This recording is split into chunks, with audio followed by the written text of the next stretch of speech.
Cabinet ने one nation one election bill को मंजूरी दी है। इससे देश भर में लोकसभा और विधानसभा चुनाव एक साथ कराने का रास्ता साफ हो गया है। अब सरकार इस बिल को अगले हफ्ते संसद में पेश कर सकती है। वहीं one nation one election bill को कैबिनेट में मिली मंजूरी पर समाजवादी पार्टी मुखिया अखिलेश यादव ने प्रतिक्रिया दी है। सपा सांसद ने इसे जनमत का अपमान बताया है। सपा मुखिया अखिलेश यादव ने एक्स पर लिखा, एक देश एक चुनाव सही मायनों में एक अव्यवहारिक ही नहीं अलोकतांत्रिक व्यवस्था भी है, क्योंकि कभी कभी सरकारें अपनी समय विधि के बीत में भी अस्थिर हो जाती हैं। तो क्या वहां की जनता बिना लोकतांत्रिक प्रतिनिधित्व के रहेगी?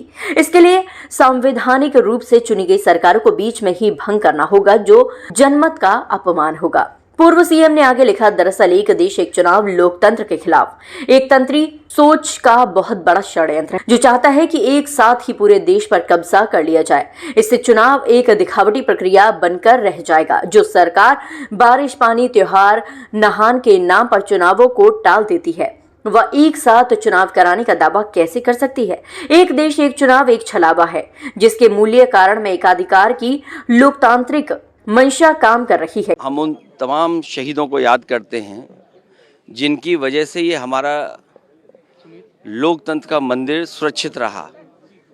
मुझे याद है बहुत सारे महत्वपूर्ण नेता यहाँ पर थे, गेट पे भी कई महत्वपूर्ण नेता थे।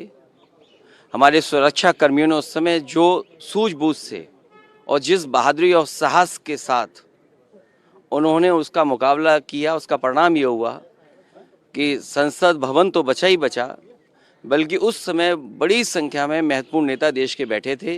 उन सबको बचाया जा सका और देश पूरा आतंकवादियों के हवाले हो जाता।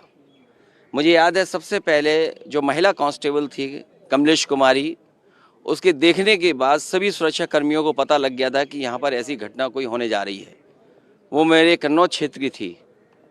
उसको जब सरकार की तरफ से पेट्रोल पंप दिया गया तब मैं उसके परिवार से मिला। मैं आज उन परिवारों के प्रति भी अपनी तरफ से सहानुभूति और उनके इस बहादुरी के लिए परिवार का भी मैं धन्यवाद देता हूँ। सर, संविधान पर चर्चा होनी है, क्या कहेंगे sir? One nation one election, एक देश एक चुनाव, एक भारतीय जनता पार्टी की जुगाड़ है चुनाव जीतने की। सर, ये तो वन नेशन वन इलेक्शन पे संविधान पे चर्चा है आज सर, उस पर क्या कहेंगे? 4 दिन की चर्चा होगी, उस पर क्या कहेंगे? लोकसभा में देखिए, संविधान हमने और आपने सबकी जिम्मेदारी सुरक्षित रखना। ये संविधान ही है जो हमारा पथ प्रदर्शक है, पथ दिखाता है, हमें रास्ता दिखाता है। यही संविधान हमें सम्मान दिलाता है, संविधान हमारी रक्षा करता है, संविधान हमारी संजीवनी है, संविधान हमारे पीड़ित परिवार के लिए प्रकाश स्तंभ की तरह है। और अभी तक पीड़ित परिवार और पीड़ित के लोगों को इसने सम्मान दिया है। अब पीड़ित के लोगों की जिम्मेदारी बनती है कि संविधान को बचाएं।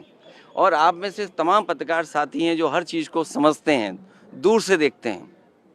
लोकतंत्र में और ख़ासकर उत्तर प्रदेश में हम लोगों ने समय समय पे देखा है कि किस तरीके से भेदभाव हुआ है, भेदभाव का सामना किया है। जब न्याय मिलना चाहिए तो न्याय नहीं मिल रहा है।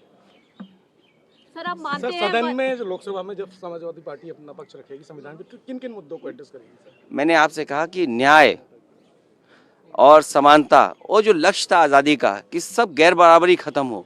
आज 75 वर्ष के बाद हमें ये सोचना पड़ेगा कि गैर बराबरी बढ़ी है कि कम हुई है।